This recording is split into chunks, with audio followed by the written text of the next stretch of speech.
નમસ્કાર મિત્રો દેશ અને દુનિયાના સુપરફાસ્ટ સમાચારમાં તમારું સ્વાગત છે। હિન્દુ પરિવારમાં 3 સંતાનોનો સંકલ્પ લે તેના લગ્ન કરવા। ભુજમાં દક્ષિણામૂર્તિ ટ્રસ્ટ અને અખિલ કચ્છ હિન્દુ પરિવાર દ્વારા ગીતા જયંતિ મહોત્સવની ગીતા ગ્રંથ યાત્રા સાથે શરૂઆત થઈ। આ દરમિયાન સ્વામી પ્રદીપ્તાનંદ સરસ્વતીએ હિન્દુ પરિસરમાં 3 સંતાનોનો સંકલ્પ લે તેના લગ્ન કરાવવાનું આહ્વાન કર્યું છે। 3 સંતાન જરૂરી છે જેથી સમાજમાં સંખ્યાબળ જળવાઈ રહે અને ધર્મ સેવા થઈ શકે। પહેલા 4-5 સંતાનો થતા હતા છતાં બધાનું ઘર ચાલતું હતું। અન્ય મહત્વના સમાચારની વાત કરીએ તો ઉતાવળમાં ધર્મેન્દ્રની અંત્યેષ્ટિનું કારણ। હેમા માલિનીએ યુએઈના ફિલ્મ મેકર હમાદ અલ રિયામી સાથેની મુલાકાત દરમિયાન ધર્મેન્દ્રના અંતિમ સંસ્કાર ઉતાવળમાં કરવા પાછળનું કારણ જણાવ્યું હતું। તેમણે કહ્યું હતું કે ધર્મેન્દ્ર ઈચ્છતા નહોતા કે કોઈ તેમને નબળી કે પીડાદાયક હાલતમાં જુએ। તેમના છેલ્લા દિવસોમાં તેમની હાલત ખૂબ જ ગંભીર હતી, આથી તેમની ગરિમા જાળવી રાખવા અને તેમની પીડા કોઈ ન જોઈ શકે તે માટે પરિવારે ઉતાવળમાં અંત્યેષ્ટિ કરવાનો નિર્ણય લીધો હતો। અન્ય મહત્વના સમાચારની વાત કરીએ તો લગ્નમાં સાઉથ રાઇડ ફાયરિંગ, 3 લોકોના થયા છે મોત।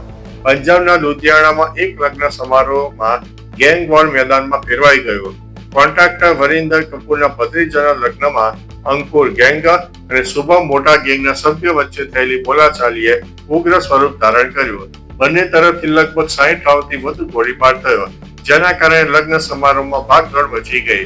આ ક્રોસ ફાયરિંગમાં 2 મહિલાઓ સહિત 3 લોકોના મોત થયા છે। પોલીસે કાર્યવાહી કરીને 6 લોકોની ધરપકડ કરી છે।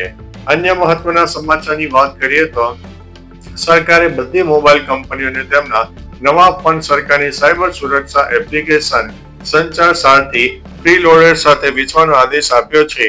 આ એપ્લિકેશન ચોરાયેલા મોબાઈલ ફોન શોધવામાં, નકલી IMEI નંબરો ઓળખવામાં અને છેતરપિંડી વાળા કોલ વિશે માહિતી મેળવવામાં મદદ કરે છે, તેથી લાખોની સંખ્યામાં ચોરાયેલા ફોન શોધી શકાય છે। જોકે એપલ આ નિર્ણયનો વિરોધ કરી રહી છે। કંપની કોઈ પણ એપ્લિકેશન પહેલાથી ઇન્સ્ટોલ કરેલા ફોન વેચતી નથી। અન્ય મહત્વના સમાચારની વાત કરીએ તો મસ્કના પાર્ટનર અડધા ભારતીય, પુત્રનું નામ શેખર।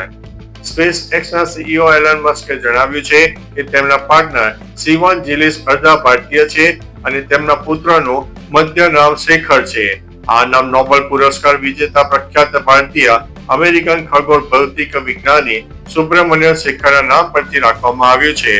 ચંદ્રશેખરને 1983માં તારાઓની રચના અને વિકાસના સૈદ્ધાંતિક અભ્યાસ માટે ભૌતિક શાસ્ત્રનો નોબેલ પુરસ્કાર મળ્યો હતો।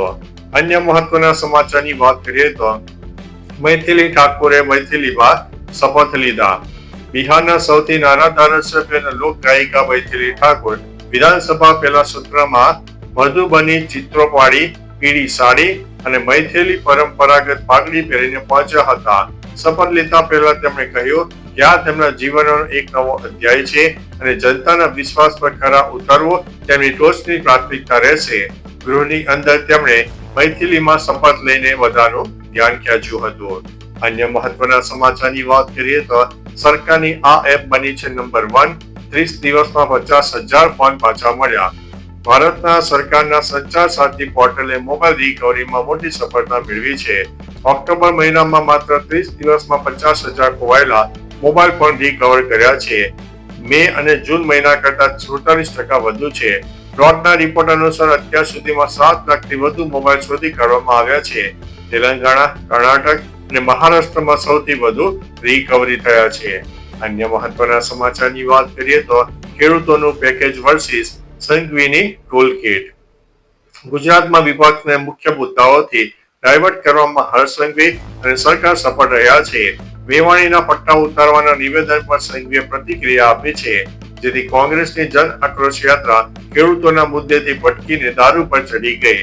કોંગ્રેસ અને આપે સંઘવી અને દારૂનું રટણ કર્યું। ડીજીપી વિકાસ સહાય અને ભાજપ પ્રમુખ જગદીશ વિશ્વકર્માએ પણ આ મુદ્દો વધાર્યો।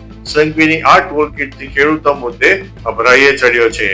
અન્ય મહત્વના સમાચારની વાત કરીએ તો અનુસૂચિત જાતિના પશુપાલકો માટે પશુધન વીમા યોજના। બોટાદ જિલ્લાના અનુસૂચિત જાતિના પશુપાલકો માટે પશુધન વીમા સહાય યોજના 2025-26 હેઠળ અરજી પ્રક્રિયા શરૂ થઈ છે। ગાય અને ભેંસ ધરાવતા પશુપાલકો એક વ્યક્તિએ મહત્તમ 10 પશુઓનો વીમો કરાવી શકશે. માત્ર 100 રૂપિયા પ્રીમિયમ ભરીને પશુ દીઠ 35,000નો વીમો મળશે. મૃત્યુ દીઠ સીધી 35,000ની સહાય મળશે. ઓનલાઈન અરજી આઈ ખેડૂત પોર્ટલ 2.0 પર કરવાની છે અને અંતિમ તારીખ 15 ડિસેમ્બર 2025 છે. અન્ય મહત્વના સમાચારની વાત કરીએ તો સગીરાને દેહ વેપારમાં ધકેલવાનું કૌભાંડ. સુરતના લાલગેટ વિસ્તારમાં માનવતા શર્મસાર કરતી ઘટના સામે આવી છે. 17 વર્ષીય સગીરાને આશરો આપનાર દંપતીએ જ તેને દેહ વેપારના ધંધામાં ધકેલી દીધી. સગીરાએ હિંમત કરીને પોલીસ ફરિયાદ નોંધાવતા લાલગેટ પોલીસે ઝડપીને કાર્યવાહી કરીને દંપતી સહિત 4 આરોપીઓની ધરપકડ કરી છે. પોક્સો અને માનવ તસ્કરીના ગુના નોંધાઈને વધુ તપાસ ચાલુ છે. આ ઘટનાએ સગીરોની સુરક્ષા પર ગંભીર પ્રશ્નો ઉભા કર્યા છે. અન્ય મહત્વના સમાચારની વાત કરીએ તો અમદાવાદ ફાયર વિભાગમાં ભરતી કૌભાંડનો કોંગ્રેસનો આક્ષેપ. અમદાવાદ ફાયર વિભાગમાં સહાયક સ્ટેશન ઓફિસરોની ભરતીમાં લિખિત પરીક્ષા વગર ફક્ત મૌખિક ઇન્ટરવ્યુ લઈને ભરતી કરવાનો વિવાદ ઉભો થયો છે. વિપક્ષે કોંગ્રેસે આને ભરતી કૌભાંડ ગણાવીને આક્ષેપ કર્યો છે. વર્ગ 3ની આ પદો માટે લિખિત પરીક્ષા ફરજિયાત છે, પરંતુ તેને ટાળીને માત્ર ઇન્ટરવ્યુ રાખવામાં આવ્યું છે. કોંગ્રેસે ઇન્ટરવ્યુ રદ કરીને લિખિત પરીક્ષા લઈને પારદર્શક ભરતી કરવાની માંગ કરી છે. અન્ય મહત્વના સમાચારની વાત કરીએ તો યુસીસી કમિટીને પડકારતા સિંગલ જજના ચુકાદા સામેની અપીલ. સુરતના અબ્દુલ વહાદ સોપારીવાલાએ ગુજરાતમાં યુસીસી કમિટીની રચનાને પડકારતી અરજી હાઈકોર્ટમાં દાખલ કરી છે, જેમાં લઘુમતી પ્રતિનિધિત્વની અભાવનો આક્ષેપ કર્યો છે. સિંગલ જજે જુલાઈ 2025માં અરજી નકારી કાઢી હતી. આજે ડબલ બેન્ચ સમક્ષ સુનાવણી કોર્ટમાં કહ્યું છે કે કમિટીની રચના રાજ્યનું સંપૂર્ણ એક્ઝિક્યુટિવ કાર્ય છે, જેમાં હસ્તક્ષેપ ન થઈ શકે. તો ચાલો મિત્રો, ફરીથી દેશ અને દુનિયાના સુપરફાસ્ટ સમાચાર લઈને મળતા રહીશો. ત્યાં સુધી અમને રજા આપશો. નમસ્તે.